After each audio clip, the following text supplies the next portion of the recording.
Գերամ ամարացիի ամեն մի նոր հավաքածուն դա մի ճանապարհորդությունն է։ Այս անգամ նա մեզ բերել է Իտալիայի գրեթե ամենակոլորիտային վայրերից մեկը։ Դիմավորեք նեապոլիտանական հավաքածուն։ Դասական, ազգային ու ժամանակակից 3 համադրություն, որոնք հանդիպում են հազվադեպ։ Այս անգամ մարացին ձեզ կզարմացնի իր մոտեցմամբ։ Համեցեք ծանոթանալու նեապոլիտանական հավաքածուին։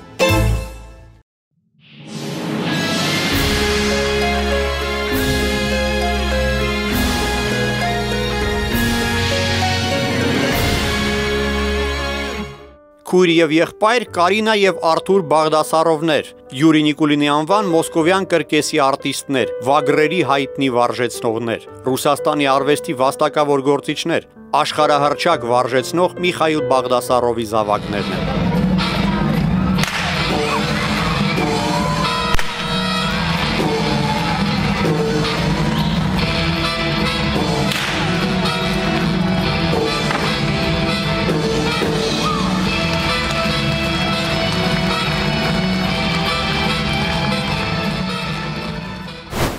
Արթուր, Կարինա, եկեք սկսենք մեր զրույցը արմատներից։ Գիտեմ, որ ձեր հայրիկը արցախցի է, բայց ավելի խորը արմատները ավելի հեռու են տանում։ Հորս պատմածով մեր արմատները Իրանից են։ Գրիբայեդովի հետ եկածներից են։ Տատիս կողմից, այո։ Տատիկի կողմից նախնիներս Իրանից են եկել Ղարաբաղ։ Նախապապիս անունը Բաղդասար էր։ Նրա անունից է մեր ազգանունը։ Բայց մեր տատը նաև պատմում էր, որ մինչ այդ մեր նախնիների ազգանունը Տեր Նախդիրով էր սկսում։ Այսինքն նախնիներից մեկը հոգևորական է եղել։ Այո։ Էլ ինչ գիտեք նախնիների մասին, Ղարաբաղի որ գյուղում էին ապրում։ Տող գյուղում էին ապրում։ Ցավոք Ղարաբաղի հետ բոլոր կապերը կորցրել ենք։ Հայրս արդեն Բաքվում է ծնվել։ Պապիկը Աշոտ Բաղդասարովը Բաքվում ինչով էր զբաղվում։ Աշոտ Բաղդասարովը գնացքի մեքենավար էր։ Երևի իմ ու Արթուրի սերը գնացքներով ճամփորդելու հանդեպ դրանից է։ Իսկ տատս երկաթգծի սլաքավար։ Պապս Բաքու Մոսկվա երթուղով աշխատող գնացքներ վարում։ Այդ տարիներին շատ շահեկան գործ էր։ Կարող էր իր հետ ապրանքներ տանել բերել։ Իսկ հայրիկը երբ կրկեսով տարվեց, սովորաբար դա մանկությունից է սկսվում։ Մանկուց էր տարվել կրկեսով, 13 տարեկան էր, երբ տնից հեռացավ։ Այսինքն հեռացավ, ծնողները ոնց թողեցին։ Պարզապես փախել էր տնից ու հաստատվել կրկեսում։ Բաքու հյուրախաղերով կրկես էր եկել։ Հայրս օրերով կրկեսում էր մնում։ Հարևանները տատիս մոտ էին գալիս ու բամբասում. «Վարյա ջան, գիտես տղատ ինչով է զբաղվում։ Կենդանիների կեղտն է ավլում, բա ամոթ չի, որ Աշոտի որդին նման բան անի»։ Այսինքն արդեն այդ ժամանակ հայրիկը որոշել էր, որ կենդանիներ վարժեցնող է լինելու։ Այո, ամբողջովին թաթախվել էր այդ գործի մեջ։ Իսկ կենդանիներ տանը եղել էին։ Միշտ էլ եղել են տարբեր կենդանիներ։ Ոչիլներից սկսած։ Հին տուներ, ոչիլներ հաստատ կլինեին։ Իրականում կենդանիների տեղ էլ չկար տանը։ Մեծ ընտանիք էր, 6 երեխա ունեին։ Դժվար էր բոլորին կերակրել։ Հայրս շատ փոքր էր, երբ սկսել էր աշխատել։ Ինչ եք կարծում, ինչու հայրիկը հենց կենդանիներ վարժեցնող դարձավ։ Դե կարող էր օրինակ ակրոբատ դառնալ, չէ՞ որ ֆիզիկապես շատ ուժեղ էր։ Պատճառը այն էր, որ մի երջանիկ օր հյուրախաղերով Բաքու էր եկել հանրահայտ վագր վարժեցնող Մարգարիտա Նազարովան։ Նրա օգնականները անուշադիր էին եղել ու գազանները կարողացել էին վանդակից դուրս գալ։ Կրկեսով զբոսնում էին։ Այո, իրենց համար զբոսնել են կրկեսի շենքում, բոլորը վախից փախել են, միաներևակայելի վիճակ է եղել։ Միակ մարդը, որ չի փախել, հայրս է եղել։ Նա ավելը վագրերի առջև թափահարելով ստիպել է նրանց վանդակ վերադառնալ։ 15 թե 16 տարեկան է եղել այդ ժամանակ, ապշելու բան է։ Ու Նազարովան նրան ասել է, աչ ու ձախ չնայես, հենց որ 18 տարեկանդ լրանա, անմիջապես քեզ կվերցնեմ իմ խումբը։ Ու այդպես էլ եղել է։ 18-ը չլրացած Նազարովան ու Կոստանտինովսկին հորս ընդունել են իրենց խումբը։ Նա այնտեղ էլ վարժեցնող է դարձել։ Նազարովայի համար կենդանիներ էր վարժեցրել։ Հետո կամաց դարձել է ինքնուրույն արտիստ։ 10 տարուց ավելի հայրս աշխատեց Նազարովայի հետ։ Ու իհարկե, միշտ երազել էր իր սեփական ատրակցիոնը ստեղծել։ Ու այդ ատրակցիոնը եղավ հանրահայտ Սասունցի Դավիթը։ Չէ, ուր եք շտապում։ Սասունցի Դավիթը ավելի ուշ եղավ։ Առաջին ատրակցիոնը ավանակների հետ էր։ Ավանակների։ Այո, Նա իշուկների լեգենդար վարժեցնող էր։ Ես դժվարությամբ եմ պատկերացնում Միխայիլ Աշոտովիչին ավանակների հետ։ Ամեն ինչ շատ գեղեցիկ էր ու զվարճալի։ Նա արենա էր դուրս գալիս սպիտակ ֆրակով, տրոստով, պենսնեյով եւ ակադեմիական ձայնով հայտարարում էր. Բաց թողեք իմ նժույգներին։ Ու այդ պահին արենա էին վազում իշուկները։ Ես այդ իշուկների անունները մինչև հիմա հիշում եմ. Կոմս, Մարկիզ, Բարոն։ Ավանակների մասին մի բան էլ ասեմ, որ ձեր դուրը հաստատ կգա։ Հորս բոլոր էշերը Ղարաբաղցի էին։ Դե Ղարաբաղցի էշերը խելոք կլինեին։ Այնքան զվարճալի պատմություններ կան դրա հետ կապված։ Ուրեմն հայրս հատուկ այդ ավանակները գնելու համար գնացել էր Ղարաբաղ։ Նրան միայն էկ ավանակներ են պետք եղել։ Գյուղերով շրջել է ու մարդկանց հարցրել. «Էկ էշեր ունեք»։ Սրամիտ ղարաբաղցիներից մեկը նրան այսպես է պատասխանել. «Այ տղա, էկ էշն ինչ ես անում, ես աղջիկ ունեմ, էշից էլ լավն է, տամ քեզ ամուսնացիր հետդ տար»։ Հայրս նրան ասում էր. «Ախր ինձ 5 հատ է պետք»։ Նա էլ «Բայց 5 աղջիկ ունեմ, 5-ին էլ տար»։ Շատ զվարճալի էր։ Մի խոսքով կայացավ իշուկների իր ատրակցիոնը։ Դա 73 թվականն էր։ Նույն այդ տարում ես եմ ծնվել։ Իսկ այ երբ Արթուրը ծնվեց, հայրս արդեն արեց Վագրերի հետ իր հանրահայտ Սասունցի Դավիթ ատրակցիոնը։ Դա շլացուցիչ նախագիծ էր։ Ֆանտաստիկ մի բան, երբ հիշում եմ, մարմինս փշաքաղվում է։ Ռուսաստանի ժողովրդական ու Հայաստանի վաստակավոր արտիստ Միխայիլ Բաղդասարովը իր հայտնի Սասունցի Դավիթ ատրակցիոնը ստեղծել էր 1979 թվականին։ Կրկեսային հենց այդ ծրագրով նա փառքի արժանացավ։ Заслуженный артист Армении Михаил Багдасаров։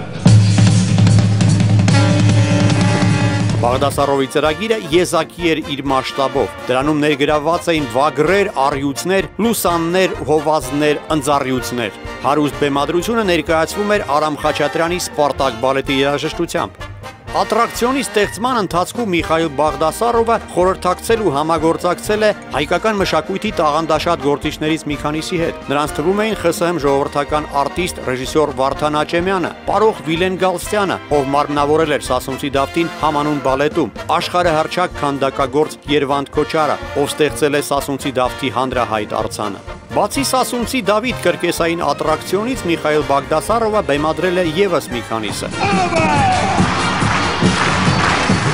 1991 թվականին նա ներկայացրեց իր Վագր շոու նախագիծը, որին միաժամանակ 18 ուսուրիական վագրեր էին մասնակցում։ Այժմ նույն այդ ծրագիրը շարունակում են նրա զավակները։ 2012 թվականին Բաղդասարովը նշանակվել է Նիժնի Նովգորոդ քաղաքի կրկեսի տնօրեն ու գեղարվեստական ղեկավար։ Ում գաղափարն է եղել հենց հայկական էպոսի թեմայով ատրակցիոն անելը։ Ինչ որ մեկը իրեն ուղղորդում էր։ Ինքն էր այդպես որոշել, թեև հայրս երբեք Հայաստանում չի ապրել, նա շատ մեծ հայրենասեր է։ Հայաստանը եւ հայերին շատ է սիրում։ Դա էր պատճառը, որ հայկական Սասունցի Դավիթ էպոսի թեմայով ատրակցիոն պատրաստեց։ Հայրս շատ էր հավանում Սասունցի Դավթի արձանը, որ Երևանի կայարանի մոտ է տեղադրված։ Կհիշեցնեք ով էր այդ արձանի հեղինակը։ Երվանդ Քոչարն է։ Այո, Քոչարը։ Հայրս հատուկ գնացել էր Քոչարի տուն նրա օրհնանքը ստանալու։ Ու այդ ատրակցիոնի բոլոր բեմական դեկորացիաների էսքիզները Քոչարն իր ձեռքով էր արել։ Հայրս այդ ժամանակ հաղթանդամ էր, բոյբուսաթով, իսկական էպոսի հերոս։ Երվանդ Քոչարի կինը հորս անունը դրել էր Սասունցի Դավիթ։ Ես փոքր էի, չգիտեի թե իրականում Սասունցի Դավիթն ով է։ Գիտեի միայն, որ հայրս կրկեսի արենայում Սասունցի Դավթի դերում է։ Երբ մի անգամ Երևան եկանք, երկաթուղային կայարանի շենքից դուրս եկանք, մայրս ասաց. «Տես, Սասունցի Դավթի արձանն է»։ Ես էլ ուրախացա ու բղավեցի. «Հայրիկ, նայի, երևանցիները քո արձանն են կանգնեցրել»։ Հայրս իսկապես շատ է սիրում ամեն ինչը, ինչը հայկական մշակույթին է վերաբերում։ Հայրիկը մայրենի լեզվին տիրապետում է։ Լավ խոսում է հայերեն, տատս հայերեն նույնիսկ գրում կարդում էր։ Հասկանում եք հայերեն։ Շատ քիչ։ Դե մենք ինտերնացիոնալ ընտանիք ենք։ Ցավոք հայերեն չենք խոսում, բայց ես հայկական մշակույթը սրտով եմ զգում։ Երբ օրինակ հայկական երաժշտություն եմ լսում, համոզվում եմ, որ իսկական հայուհի եմ։ Մանավանդ երբ Ջիվան Գասպարյանի հետ ծանոթացա։ Նրա դուդուկի ձայնը երբ լսում եմ, սիրտս մխկտում է։ Աստված իմ, ինչպես է այդ վարպետը նվագում, անհավատալի է։ Ես ու քույրս դուդուկ շատ ենք սիրում։ Կրկեսային մեր համարներից մեկում մենք դուդուկի երաժշտություն ենք օգտագործում։ Մի այլ համար էլ ունենք, որտեղ Արագ Գևորգյանի երաժշտությունն է հնչում։ Շատ հզոր ստեղծագործություն է։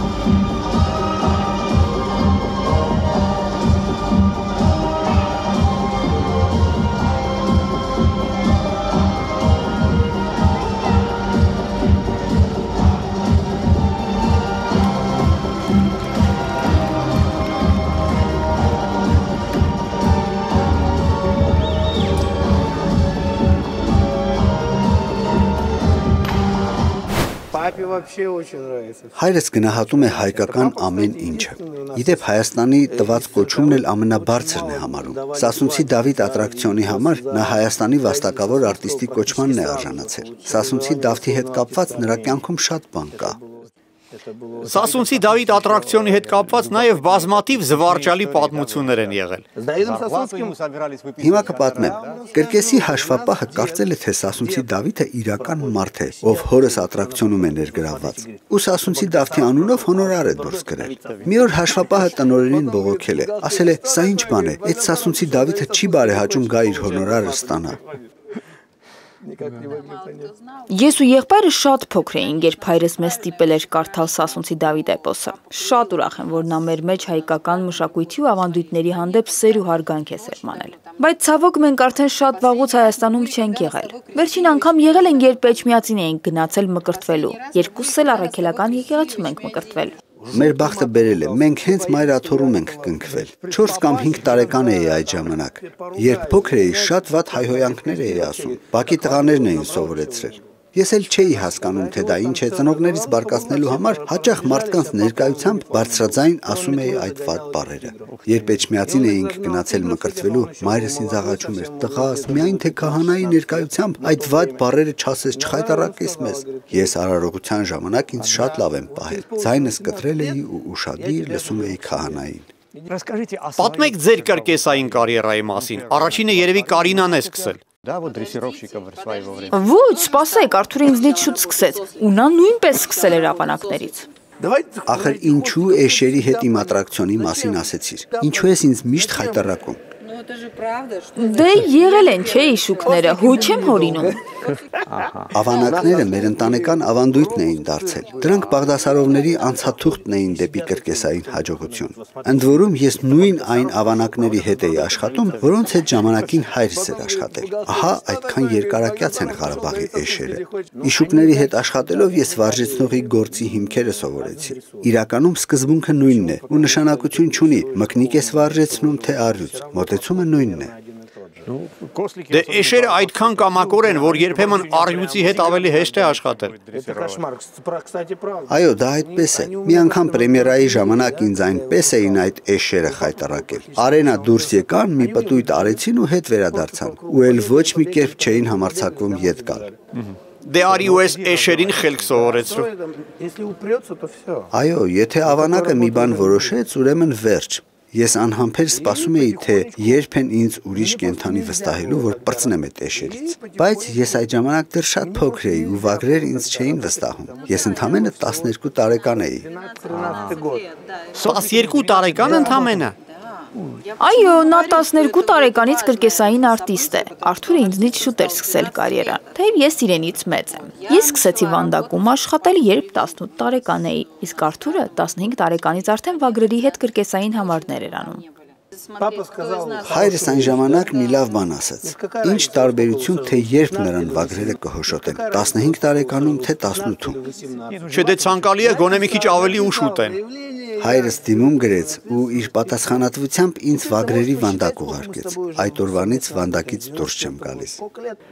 Կարինա, դուք էլ ձեր եղբայրն էլ ռեժիսորական կրթություն եք ստացել։ Այո, մինչ այդ ես Բաքվում ավարտել էի խորեոգրաֆիկ ուսումնարանը, քանի որ տատիկս Բաքվում էր ապրում, ես որոշ ժամանակ այնտեղ էի ապրում ու սովորում։ Այնուհետև քույրս կուլտուրայի ինստիտուտն ընդունվեց, ուզում էր կուլտուրական մարդ դառնալ։ Որի տարբերություն քեզ հայհոյանքներ չտամ, իսկ Արթուրիկը թատերական արվեստի պետական ինստիտուտը ավարտեց, երկուսս էլ իբր թե ռեժիսոր ենք։ Դե դերասանական ու ռեժիսորական կրթությունը կրկեսի արտիստի համար կարևոր է։ Կրթությունը ավելորդ չի լինում։ Որքան շատ գիտելիքներ ունես, այդքան լավ։ Անգրագետ կրկեսի արտիստում է պետք։ Բայց մասնագիտությունը մենք իհարկե ստացել ենք ոչ թե ինստիտուտներում, այլ արենայում։ Ես ու եղբայրս աշխարհի ամենալավ, ամենահետաքրքիր մասնագիտությունը ունենք։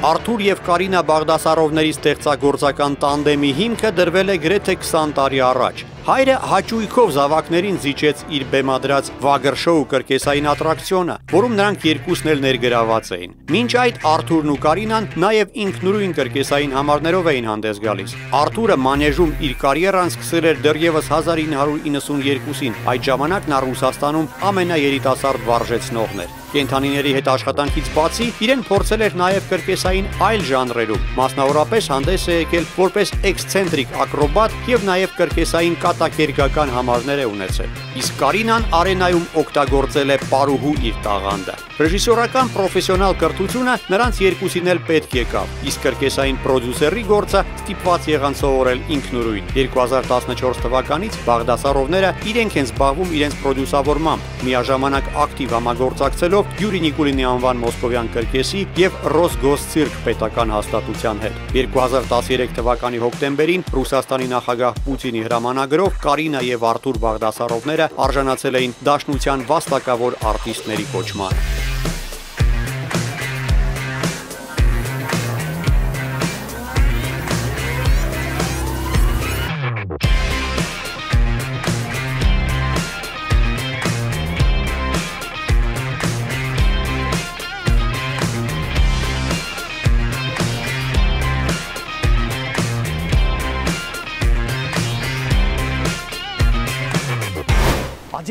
Ձեր զավակների մասին մի քիչ պատմեք։ Գիտեմ, որ իրենք էլ են կրկեսային արտիստ։ Իհարկե, իրենց մանկությունը անցել է կրկեսում, ինչպես ժամանակին մերը։ Մի բան պատմեմ։ Երբ ես ու Արթուրը փոքր էինք, Երևանում մեր սիրած գործը գիտեք ինչն էր։ Միասին կրկեսի շենքի կտուրն էինք բարձրանում։ Երևանի կրկեսի հարևանությամբ հեծանվահրապարակը դեռ կա։ Ոչ, արդեն չկա։ Կռահեք, թե մենք ինչ էինք անում, երբ այն դեռ կար։ Մենք մեզ հետ ձու եւ լոլիկ էինք վերցնում ու կրկեսի կտուրից հեծանվորդներին էինք խփում։ Համատեղ խուլիգան էինք։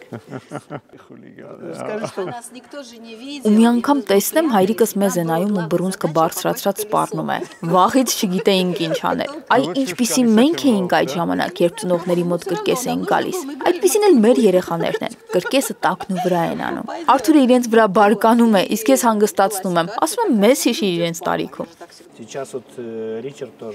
Որդիս Ռիչարդը արդեն կրկեսի արտիստ է։ Մեր ատրակցիոնում նա գոտիներով աշխատող ակրոբատ է։ Արդեն կամաց-կամաց սկսում է վագրերի հետ վարժվել։ Երիտասարդ վագրերի հետ ինքն է աշխատում։ Հուսով եմ, որ շուտով մանեջ դուրս կգա նրանց հետ։ Բաղդասարովների դինաստիան շարունակվում է։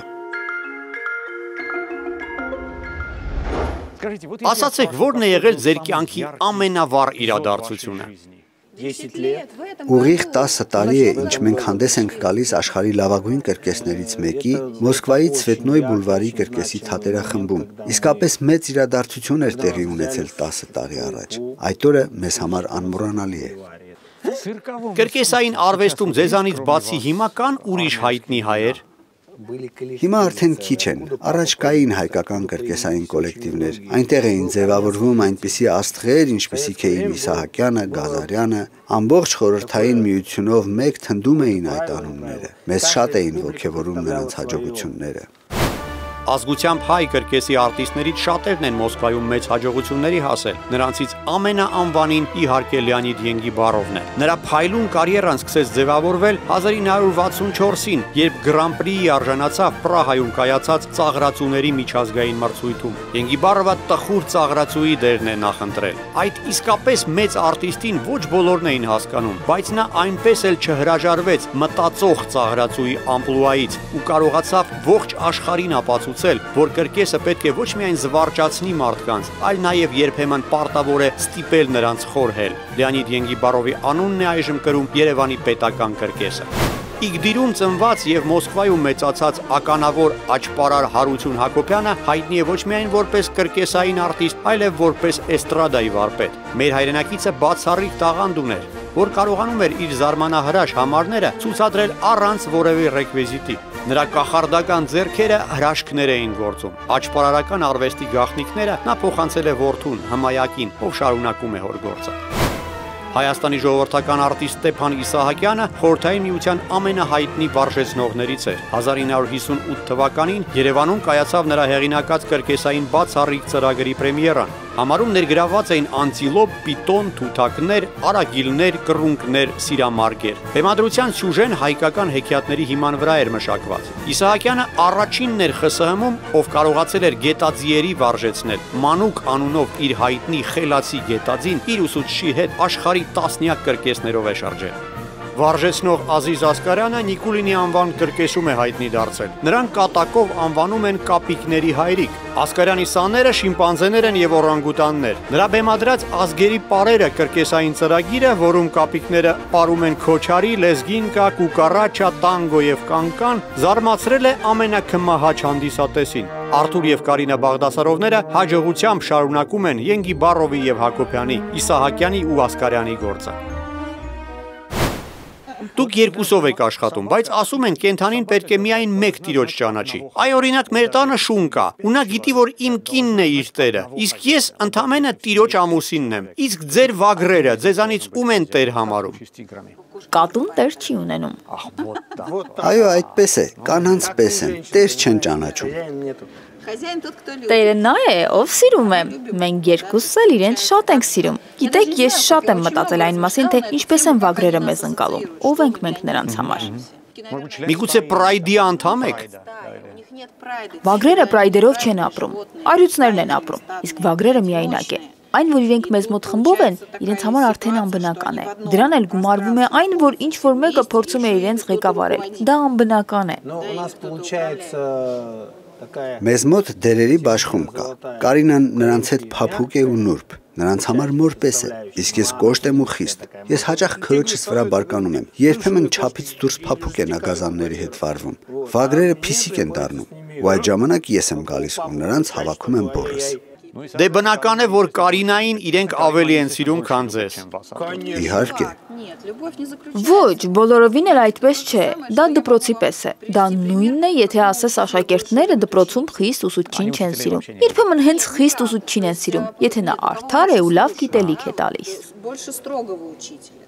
Արթուր, դուք վագրերի հետ կոշտ եք եւ երևի դրա համար էլ ձեզ վագրերից մեկը մի անգամ դաժանորեն պատժեց։ Ինչպես դա տեղի ունեցավ, դա հենց ներկայացման ժամանակ էր։ Այո, հենց այստեղ, այս արենայում, այս մանեժում, նորմալ բնական բան էր, վայրի կենթանին որսի էր ելել երկոտանի մեկի նկատմամբ։ Դե բայց դրանից առաջ երբեք նման խելառ միտք իր վայրի գլուխը չէր մտնում, ինչու հենց այդ օրը որոշեց։ Մենք նրանց սովորեցնում ենք, որ իրենցից ուժեղ ենք, իսկ այս մեկը համարձակվեց դա կասկածի տակ դնել, որոշեց ստուգել, իսկապես այդպես է, թե ոչ։ Դա միանգամայն բնական է, երբ վայրի կենթանին ուզում է մարդուն հոշոտել։ Եթե ուզում է, ուրեմն նորմալ առողջ կենթանի է, ուրեմն ամեն ինչ լավ է։ Եթե չի ուզում, ուրեմն մի բան այն չէ։ Դուք հիշում եք Մադագասկար մուլտֆիլմը։ Այնտեղ առյուծն ու զեբրը մտերիմ ընկերներ են, բայց միևնույնն է, երբեմն առյուծի աչքին այդ զեբրը անտրեկոտ է երևում, ու նա իրեն մի կերպ է զսպում, որ չուտի ընկերոջը։ Ահա այդպես էլ մեր վագրերի դեպքում է։ Երբեմն, երբ վագրը արենայից նայում է կրկեսի դահլիճ, նրան թվում է, թե նստարաններին հարյուրավոր համեղ անտրեկոտներ են նստած, որոնք հատուկ ուտելու համար են։ Ես պատկերացնում եմ ինչ խուճապ էր դահլիճում, երբ վագրը ձեզ վրա հարձակվեց։ Խուճապ չկար, բայց իրավիճակը լարված էր, իսկ Արթուրը շատ սթափ էր։ Նա իր ոտքերով արենայից կարողացավ դուրս գալ։ Մեզ էլ հետո հանգստացնում էր։ Ես ու հայրս էինք վախեցել։ Մեր բախտից հայրս դեպքի ժամանակ կրկեսում էր։ Նա ատրճանակը ձեռքին մանեժ վազեց Արթուրին վագրից պաշտպանելու, օդ կրակել։ Վագրը երբ հորս տեսավ, անմիջապես խելքը գլուխը հավաքեց ու նահանջեց։ Մինչ այդ ես իրեն մետաղե ձողով խփում էի, բայց իր հեչ պետքը չէր։ Դե ես իհարկե ներկայացումը էլ չշարունակեցի։ Վագրերին վանդակների մեջ քշեցի ու շտապ հիվանդանոց տարանք Արթուրին։ Նա ամբողջովին արյունոտ էր։ Շատ լուրջ վնասվածքներ էին։ Դե հա, զվարճացրեց մեզ փիսիկը, մի լավ ծամել էր ձեռքս, գլուխս էլ ամբողջովին շերտավորվել էր ճանկերից։ Քեն պահում եք վագրի դեմ։ Ոչ մի քեն, ինչի մասին է խոսքը։ Դե գոնե ինքը հասկացավ, թե ինչ էր արել։ Այո, իհարկե, հասկացավ, որ լավ բան չէր արածը։ Այդ դեպքից 3 ամիս անց ես նույն այդ վագրի հետ կրկին մանեժ դուրս եկա։ Ձեռքս դեռ լիովին չէր էլ գործում այդ ժամանակ։ Եվս մեկ տհաճ պատմություն է եղել ձեզ մոտ։ Մի քանի օրվա ընթացքում թունավորվեցին ու սատկեցին գրեթե բոլոր ձեր վագրերը։ 8 կենթանի։ Պարզեցիք ի վերջո, իրենց հատուկ թունավորել էին։ Ամեն ինչ պարզվեց։ Հատուկ աղբյուրներից ամեն ինչ կարողացանք իմանալ։ Ոստիկանության հետ որևէ հույս ի սկզբանե չէինք կապում, բայց այլ ռեսուրսներ ներգրավեցինք ու պարզեցինք, թե ով է եղել սպանությունների այդ շարքի պատվիրատուն, ով է եղել կատարողը, ով է եղել միջնորդը։ Այդ գործում հանցագործների մի մեծ շղթա էր ներգրավված, իսկ կրկեսի աշխատակիցները, որոնք կերակրում էին կենդանիներին, չէին էլ իմացել, որ այդ կերակուրը թունավորված է։ Ինչի համար էին այդ ամենը արել, ձեր մրցակիցներն էին։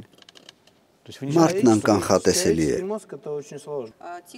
Այս դեպքերում հիշում եմ հայտնի ասացվածքը, որքան շատ եմ ես ճանաչում մարդկանց, այդքան շատ եմ սիրում կենդանիներին։ Կենդանին այդպիսի նենգ ու դաժան բան երբեք չեր անի, նրանց մեջ չկա ատելություն։ Միայն մարդը կարող էր այդպիսի բան անել։ Մենք գիտենք, թե ինչ նպատակ էին հետապնդում այդ հանցանքը պատվիրած մարդիկ։ Նրանք ուզում էին մեզ ոչնչացնել, վերջ տալ մեր կրկեսային դինաստիայի գոյությանը։ Նրանք վստահ էին, որ այդպիսի հարված ստանալուց հետո մենք էլ երբեք ոտքի չենք կանգնի։ Նրանք քանդեցին մեր տունը, խոցեցին մեր սիրտը ու արեցին դա այնպես, որ անգամ բռնվելու դեպքում իրենց ոչինչ չերել լինի։ Ոստիկանությունում մեզ ուղիղ տեքստով ասեցին, եթե անգամ կարողանանք նրանց բռնել ու ապացուցել իրենց արածը, առավելագույն պատիժը, որ նրանք կկրեն գույքին վնաս հասցնելու համար, մի քանի հազար ռուբլի տուգանքն է։ Օրենքը այդ կերպ է գնահատում զանգվածային սպանությունը։ Կենդանին օրենքի համար ընդամենը գույք է։ Այդ էր պատճառը, որ մենք ինքնուրույն արեցինք պատասխան քայլը։ Մեր իմացած ձևով։ Հայկական ձևով։ Այո։ Ինչպես դրանից հետո կարողացաք կրկին զրոյից սկսել։ Նոր կենդանիներ դաստիարակելու համար տարիներ են պետք։ Շատ ծանր էր։ Մեզ կհասկանա միայն նա, ով մի քանի օրում իր ընտանիքի 8 անդամի է կորցրել։ Այդ վագրերը իսկապես մեր ընտանիքի անդամն էին, մեր զավակներն էին։ 2-3 ամսականից մենք նրանց մեծացրել էինք, ձեռքով շշից կերակրել, գուրգուրել, դաստիարակել, վարժեցրել ու ստիպված եղանք այդ ամենը զրոյից սկսել։ Վերցրինք փոքրիկ վագրերի ու նոր ընտանիք ձևավորեցինք։ Երկար տարիներ ու մեծագույն ջանքեր պահանջվեցին, մինչև կարողացանք նրանց արենա դուրս բերել։ Դե եկեք տխուր թեմաներից շատ չխոսենք, եկեք լավ բաների մասին խոսենք։ Ձեր պլանների մասին պատմեք, ինչ պլաններ կան։ Երևան ենք ուզում գալ։ Կարծում եմ շուտով այդ առիթը կունենաք, քանի որ Երևանի նոր կրկեսի շինարարությունը ավարտին է մոտենում։ Վստահ եմ, որ դուք առաջիններից մեկն եք լինելու, ում հյուրախաղերով կհրավիրեն։ Մեզ համար դա շատ կարևոր է։ Երազում ենք հայրենիքում ներկայացնել մեր ծրագիրը։ Հրաշալի կլինի, եթե հաջողվի դա։ Ինչ ուզում եք ասեք, բայց միևնույն է, հայ ենք։ Թեև Հայաստանում չենք ապրել, մեր արմատները շատ ամուր են։ Հպարտ ենք, որ հայ ենք։ Մենք էլ հպարտ ենք, որ ձեզ պես հայրենակիցներ ունենք։ Լավ եղեք, հայրիկին էլ չմոռանաք բարևս փոխանցել։